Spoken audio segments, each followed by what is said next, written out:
Please join me in welcoming Ashley Parker.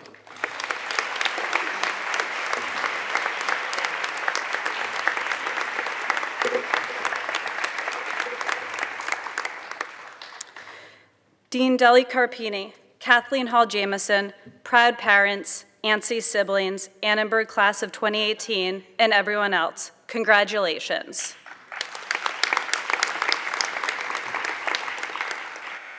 Now, I have a confession. I walked across this same stage a mere 13 years ago, and I remember exactly nothing about it. I can't name the commencement speaker or what he or she said. I do remember being painfully, impossibly hungover. I was also in a fight with my dad because he had said something embarrassing in front of my boyfriend, who, by the way, is now married with 2 kids to someone else. So things change. And my only vivid memory is of just wanting the whole ceremony to be over, so I could go get a Bowie's breakfast sandwich, bacon, egg, and cheese, and sriracha, obviously, and a blue Gatorade, and collapse back on my couch and try to avoid thinking about the future. So my first message is, I hear you. I'll try to be brief. But I am also incredibly honored to be asked to speak at Annenberg's graduation this year, because for me, Penn, and especially this little sliver of it, helped prepare me for life outside of Locust Walk in West Philadelphia. And now, you've done it. You've written the papers and taken the tests and pulled the all-nighters in Van Pelt and showed up for 9 a.m. class after closing down Smokes and helped your family score those hard-to-get Stephen Star reservations. And whether you know it or not, just by graduating from Penn and Annenberg, you already have the skills and the power to navigate the next 15 years of your life. And let's be honest, those intro to comms classes often felt like giant sorority chapter meetings. So even just managing the social dynamics here at Penn has steeled you for the real world, trust me. And then there are the actual classes we all took, where you're now leaving with the most valuable skill set of all, the ability to write and think and communicate clearly and forcefully.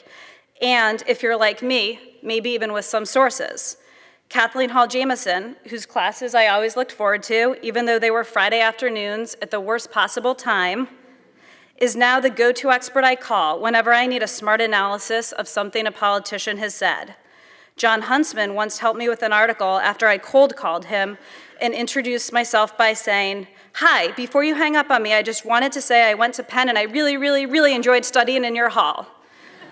So, those Penn connections can come in handy in unexpected ways. Which brings me to the actual gist of my speech. I had no idea what to expect when I graduated from college. I imagined writing Gay Talese style New Yorker profiles. Instead, I've basically spent the better part of the past decade living in rundown courtyard Marriotts in places like Dubuque, Iowa, and Reno, Nevada, writing daily newspaper stories under crushing deadline. I now set my alarm for 6 a.m., 6:15 a.m., 6:30 a.m., and 6:45 a.m. so I can be awake when the president starts tweeting. And I wouldn't want it any other way, except, maybe a few less tweets. Most of you probably don't know what to expect either. And that's totally fine and normal. The next 10 years will be so much more exciting and exhilarating and so much more devastating than you can possibly imagine. So here are some pieces of advice that have served me well or that I wish someone had told me but never did. Like, for instance, don't try to have sex under the button. Anyhow, my first job out of Penn was as a research assistant for New York Times columnist Maureen Dowd, who was an amazing boss and still is an amazing mentor. But as fantastic as my experience was, here's a brief bit of bonus advice. Do not be an entry-level assistant for 5 years. Seriously, don't do it. We recently had lunch so she could help me puzzle together this speech. And we talked about how, as a journalist, your adrenaline-filled days are also often someone else's worst days. The sorts of things that make the front page of the paper or dominate social media are also the tragedies, the most trying and difficult moments in someone else's life. A school shooting, a terrorist attack, a town ravaged by heroin. So at the very least, just try to go into every situation with a modicum of compassion. It is worth remembering that everyone, literally everyone, is dealing with something and is just as bored or frustrated or terrified or anxious or depressed or annoyed as you are. Life is not a zero-sum game, not at all, but it's messy and complicated and maddening. So, in short, don't be a jerk. That is my first key piece of advice. Try, for as much as possible, to be a basically decent human being. Here's another example that is, to be clear, far, far, far more trivial and also a bit more personal. I cover the White House for the Washington Post. My fiance, Mike, who's in the crowd somewhere, covers the White House for the Wall Street Journal. Normally, there's enough news to go around. But occasionally, our jobs put us in direct competition. Like 2 months ago, when we were both chasing the exact same story that the White House was preparing to fire then Secretary of State Rex Tillerson. I got home from work one day, walked in the door, and told Mike, I need to make some work calls tonight. He looked back at me and said, I also need to make some work calls tonight. I claimed the kitchen table, Mike claimed the upstairs desk, and the two of us spent our night not speaking, frantically calling sources. The next morning, I rolled over around 5:30 a.m. and discovered, to my horror, that Mike was no longer in bed. Somehow, he was already awake and still reporting. So I scrambled out of bed too, and around 7 a.m., a full 2 hours earlier than I'm usually up and mobilized, I headed out the door. Bye, I love you, I called. Bye, I love you too, he said, before eyeing me suspiciously and adding, but what are you doing heading into work so early? After my colleagues and I had finally confirmed the story that Tillerson was, in fact, about to be fired by tweet, and were just writing it up, we found out we were about to get scooped. By who? I demanded. Well, this is awkward, but by your fiance, came the reply. Graduate, I scooped him. By about 3 minutes, but the situation just as easily could have been reversed. And as much as I wanted to gloat, the first thing I did was call him, not to rub it in, but to make sure he was okay. And instead of being angry or sullen, he was proud and said if the scoop wasn't his, he was happy it was mine. So, if my first piece of advice is the general clarion call of humanity, my second and final piece of advice is this: don't be an entitled jerk. But first, some brief backstory. One of the benefits of being a comms major is that no matter what you end up doing with your degree, you're likely to encounter people who are cooler, smarter, more interesting, bigger, faster, stronger, taller than you. So as soon as I was asked to deliver this year's Annenberg commencement, I began culling some life tidbits from the people I've been lucky enough to meet through my personal and professional travels. Lots of people had lots of good advice. I don't have time to share it all. But one through line emerged from person after person after person. From Allison Williams, one of the stars of HBO's Girls, quote, or actually talking about the importance of just absolutely crushing it in any first job, even if it's not all you dreamed it would be. Quote, if you're making somebody's coffee, make it more quickly and exactly as they like it. Hustle, be indispensable. Older generations like to make fun of our work ethic, let's prove them wrong. From Audrey Gelman, the founder of The Wing, a female-only workspace and social club.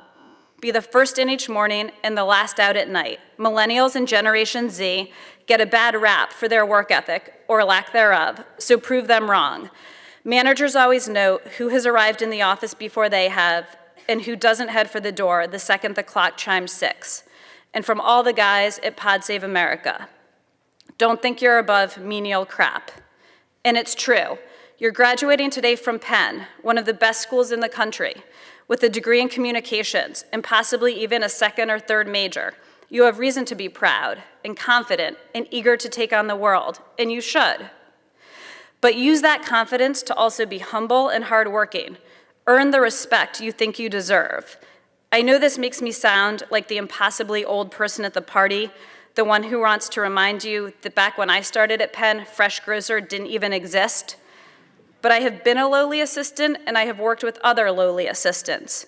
And I am always stunned by how many scoff at doing the basic grunt work of being a young person in the workforce, and how those who do always say yes, yes to working weekends, yes to staying late, Yes to making those Xerox copies that you probably didn't need a $150,000 degree to collate, are also always the ones who manage to get ahead.